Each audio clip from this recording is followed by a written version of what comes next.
Hi everyone, this is our channel Around My Story. Please like, share and subscribe. There are different kinds of pranks. Some are funny, some are boring, and some have serious consequences. My small innocent prank turned into a horror movie. Let me tell you why. My name is Anita, and I'm 14 years old. I live with my parents and my brother Victor. Victor is 3 years younger than me. We are also close friends. I love reading, writing stories, and most of all, playing pranks on people. I just love to do it. Victor was the cowardly sort, afraid of his own shadow, so I always played pranks on him. His terrified reactions always made me laugh. Whenever he would try to play a prank on me in retaliation, though, I would always see through it immediately. My parents used to spend Halloween at my aunt's house. So, one day, I decided to scare him by dressing up like a ghost and hiding in his closet. When he came home and called for me, I didn't reply. He entered his room and opened his closet to hang his coat, only to be confronted by me jumping out and screaming boo in his face.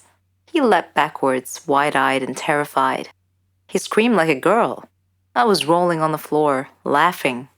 If he wasn't such a coward, I wouldn't have had any fun at home. One day, he joked, your pranks are going to be the death of me. When he turned 17, Victor received a scholarship to the state university. I saw him off with tears in my eyes, hugged him, and gave him a present marked "Don't open until you arrive at your dormitory." Shortly after he arrived, he video called. He had blue powder all over his face and looked hilarious. He said, "Very funny, ha ha ha. You have to stop these pranks, sis. We're too old for this stuff now." Oh, how I missed him. I laughed. With him gone, everything was so boring. When October came and Halloween was only a few days away, the doorbell rang, and I opened the door to find a letter lying on our doorstep. I opened it and found a picture of Victor. His face had been beaten black and blue. He looked horrible. I opened the letter and read, Victor got involved in drug dealing and now owes us a lot of money. If you don't pay off his debt as soon as possible, we will kill him, and you too. Do not call the police, or he will only die sooner.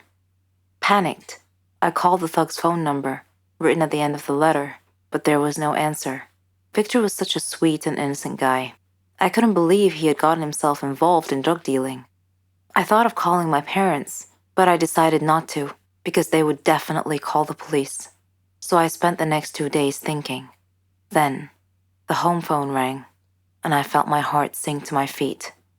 I slowly picked up the receiver. "Do you have the money?"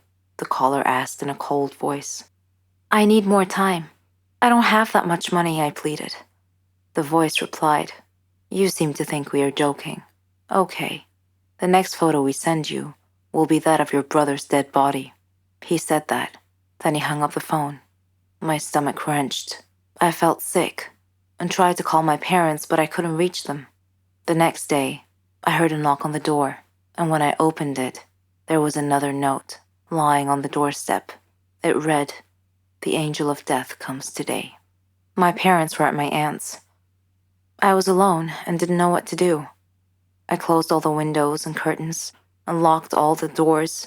I turned off the lights. At the stroke of midnight, I heard a noise outside my house. I peeked out a window and saw a man, all in black, in my front yard. He was walking towards the back of the house. Shortly after that, I heard the back door open. I ran and hid myself in the closet. Eventually, I heard my bedroom door open slowly. I heard footsteps walking around my room, as if the intruder were searching for me. Suddenly, my closet door opened. I panicked, pushed the masked intruder, and dashed out of my room and down the hall to the dining room. Victor's decapitated head was on the table. Oh my God.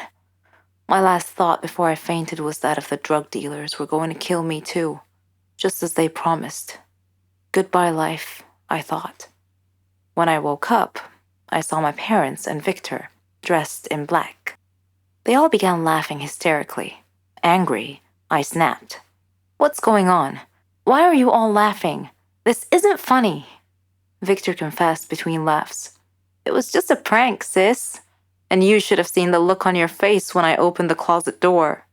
From that day on, I never played pranks on anyone ever again. I am addicted to food. I suffer a lot. I need help. I've tried to give up, but I fail every time. Hamburgers. Who can give up eating hamburgers, especially with barbecue sauce? I didn't mind this kind of addiction, but I'm getting ahead of myself. Let me begin by introducing myself. I am Patricia, 15 years old, living with my parents and my brother. I lead a quiet life. No interests, no hobbies, except for eating, that is.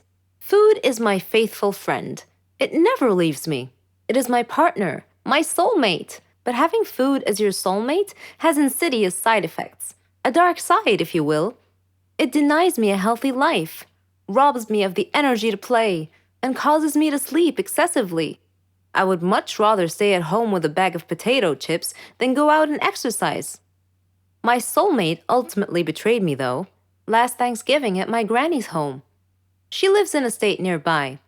Granny was a clever doctor, and an excellent cook at that. She could conjure up something really delicious. On that day, she had prepared barbecue turkey with nuts and other secret recipe ingredients. The taste was so great, as if it had descended from heaven itself. I felt like I was fighting a food war, and I had to win at all costs. I ate and ate and ate. I don't know why, but I just couldn't control myself. I attacked that turkey like it was the last on the planet. But every culinary war with a worthy adversary, such as the barbecued turkey, has its own unique type of casualties. Suddenly, I found myself unable to breathe. I fell to my knees and passed out. The turkey had won. I woke up later in the hospital, though, still clinging to an unfinished turkey leg. The doctor told me that I was gaining way too much weight. He said that I should be put on a diet. Diet? Man, how I hated that word. It hung over my head like the sword of Damocles. It meant depriving me of my passion, my reason for living. I considered eating vegetables in small amounts to be the worst form of cruel and unusual punishment, the worst form of torture imaginable. Imagine thinking of a wonderful, greasy, cheese-laden pizza with all the toppings, and then suddenly opening your eyes to find a healthy green salad bowl. But I had reached a turning point in life. One day, my brother was playing on the street, while I was sitting at home gazing longingly at a tempting piece of cheesecake, just sitting there, taunting, daring me to eat it. I struggled mightily to resist the urge, but in the end I succumbed and wolfed it down like a starving animal. Shortly afterwards, I began feeling dizzy, but I was unable to call for help this time, and then I passed out again. I was taken to the hospital. While lying in the hospital bed, half conscious, I overheard the doctor say to someone, "She needs to stop eating or it will be the death of her." I thought to myself, whoa, death? So I made up my mind right then, right there. I resolved to fight a new war, a war against my appetite. On our way back home, I told my father that I wanted to see a nutritionist. He was delighted to hear that. Later, at the clinic, the doctor welcomed us in. She told me how to overcome my eating fetish. She gave me a strict diet regimen with a schedule full of healthy meals. I kept telling myself that winning this war was possible. I simply had to be patient and persevere. I stuck to the strict diet and did some physical workouts. My parents supported me wholeheartedly. I was enthusiastic. I can totally do this. A week passed quickly, and I eagerly visited the doctor to receive some good news. When the doctor weighed me and told me that my weight hadn't changed at all, I was crestfallen. She looked at me and asked me, how was this possible? I told her I didn't know, because I was following her diet thoroughly, though it did require a tremendous effort on my part. Another week passed, and again I went to the doctor. The results were the same. She said to me, "Patricia, are you sure you're following the diet I prescribed for you?" I said yes. She sat there wondering. Then she told me with a puzzled look on her face, "It's odd, but your weight is increasing, not decreasing." This unexpected piece of news mystified me. Another week passed. No change. The doctor was nonplussed. I returned home with a dejected look on my face. My father asked me what was wrong. And when I told him, he laughed. Do you believe that? My father actually laughed at my predicament. I was furious. He gestured an apology with his hand and then told me that it was my own fault. I was puzzled. What are you talking about?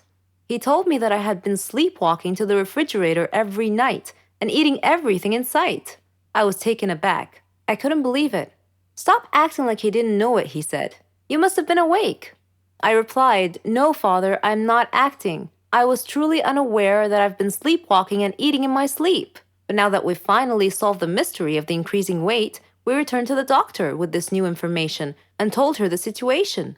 She laughed and told me that my discipline had denied my body the food it craved, but my brain had refused to cooperate and had overridden my will by urging me to eat in a subconscious state. She told me not to worry, though, that she could treat that. Armed with this knowledge and her support, and the support of my family, I felt that I could finally win this war. Hi, my name is Laura. I'm 23 years old, and I teach art. I recently got married to the love of my life, Norman. I considered him my friend, my brother, my son, and my husband. We loved to prank each other, even after we got married. For instance, one time, I turned off all the lights in the apartment, dressed up as a monster, and scared the living daylights out of him when he came back from the store. Another time, he damaged my car. I put mayonnaise on his toast. I did worry sometimes that our jokes might go too far. I mean, he did get really mad at me once. He stopped talking to me for 2 days, even though I apologized profusely many times. After that, our pranks sort of stopped. I figured our pranking days were over. About a month later, I returned home to find a letter on the floor. I opened it and read it. If you don't pay us 100,000 by Friday, we will kill Norman. I smiled. Norman was pranking me again. When he returned home, I hugged him and showed him his prank letter. He read it carefully, and his brow furrowed. He appeared seriously frightened and swore that this was not part of any prank. He told me that we needed to leave town as soon as possible. I asked him why, and he told me that before he married me, he had stolen a gold statue from a motorcycle gang. I asked him why he couldn't just return it with an apology, and he told me that the statue was worth a lot of money and could make us really wealthy. That night, an armed masked burglar broke into our apartment and confronted us with a gun. He said to Norman, "Hello, Norman, long time no see. You need to choose between the statue or your wife. Choose now." Norman was hesitant. Then he steadfastly said, "I can't give up the statue. Take my wife." The masked man turned towards me. He pointed the gun at me in a threatening manner. I was frantic. I was staring at Norman in shock. Suddenly, the masked man ripped off his mask. It was Keanu, Norman's brother. Norman sat down, laughing so hard he could hardly stop to breathe. Between laughs, he said, "This is payback for the last prank of yours. I was so mad at him that day, but it's all right. He doesn't know what I have planned for him." Hello, I'm Sarah. Ever heard of a phobia before? Don't worry, it's not contagious or anything. It just means you're scared of something in particular. Places, people, things. I have a phobia, but I don't like to talk about it, and I definitely don't want to be seen in that state. I was in my second year at college. I had been very busy that semester because we had a lot of assignments, and it was fine. I mean, I liked studying and completing tasks, but I was never a nerd or a geek. No. I like to dress nicely too. I have my own fashion and style. It wasn't easy making friends, though. There were 2 types of people at my school. Smart nerds who couldn't care less how they dress, and complete airheads who dressed nice. I didn't fit in either one of those groups, so I basically kept to myself, until one day, I got assigned to do a task with a girl and a boy, Jane and Kyle. They didn't look nerdy at all, and I thought to myself, oh great, looks like I'll be doing all the work. But when we started talking about the project, they didn't just sit there or toss ridiculous retorts. All 3 of us were having an actual conversation about the topic. I was so thrilled. It finally seemed like I belonged somewhere. We became friends and did everything together. We could tell each other anything. Well, not everything. I had one secret from my friends. I never told them I had a phobia. Anyway, a year later, Jane moved to Germany with her parents. She was going to finish college there. So it was just Kyle and I now. All through college, we were the best of friends. We even did our graduation project together. On graduation day, Kyle and I were supposed to go out for dinner. He wouldn't tell me where, said it was a surprise. And what a surprise it was. He had picked the highest tower in the whole city to eat dinner at the very top. I don't have a problem with high places in particular. In fact, I'm sure I'll love the view if I ever make it to the top. No, I had a problem with the elevator. A phobia, to be precise. So we were standing at the base of the tower, and Kyle was happily listing all the great features and restaurants up there, but I didn't hear any of it. I was too busy fretting, frozen to the spot, desperately trying to find a way out of the situation. I couldn't say no to Kyle, who was all excited to go up the tower, so I clenched it in and tried my best to stay calm. We got in the elevator, and the doors shut. I couldn't control what came after that. I was terrified, screaming and shouting hysterically, banging on the walls, then falling to the ground. Of course, I don't actually remember any of it. Kyle told me later on. The last thing I remember was the elevator doors shutting close. When I came to, I was at the hospital. Kyle was sitting by my bed looking worried. When he saw that I woke up and that I was feeling fine, he started laughing at me, saying, "Why didn't you tell me you had a phobia?" I felt ridiculous and started laughing too. And then, out of nowhere, he proposed. It was his plan all along, although he pictured it at the top of the tower. All that happened 3 years ago. We're married now, and we have a baby girl. I'm being treated for my phobia. It's not completely gone, but I'm way better now. Apparently, hiding my problems never solves them. I'll have to face them, sooner or later. It all happened on my last holiday. It was a terrible experience. It was the worst holiday I have ever had. Me and my friend Renee, we decided to go to New Zealand. We were saving money for a very long time to go on this trip. It was our dream to go to the land of the Lord of the Rings. We had made reservations for flight at the end of July, and from that moment on, everything went wrong. It turned out that the flight was reserved for only one person, simply because a woman at the travel agency didn't understand us very well. I managed to reserve a flight, but a different one, so we couldn't go together. But I thought that it was not a big deal. My friend flew a few hours after me. I was going first. When I arrived at the airport, I was very happy because that meant that my holiday has just started and that nothing else could happen. And I was mistaken. When the hour of my flight was coming, I queued up to the custom clearance. My passport was right, and the next thing I had to do was to go through the metal detector. When I was passing through, it started to beep. I was so scared. I was taken aside immediately, and I felt like a thief. It was terrible. The custom officer had taken me to another room and she told me to undress. I tried to explain that I had a belly ring and maybe it was the cause of the beeping, but she didn't want to listen. I had to undress. They took my clothes somewhere else and I was standing alone in the middle of the room. I was shocked and stressed. The woman came back after about 5 minutes, which seemed to be ages for me. She gave me back my clothes, but I was not allowed to put them on. She checked me one more time with a small metal detector, which was obviously beeping in front of my belly ring. Of course, the custom officials went through all of my things, but they didn't find anything.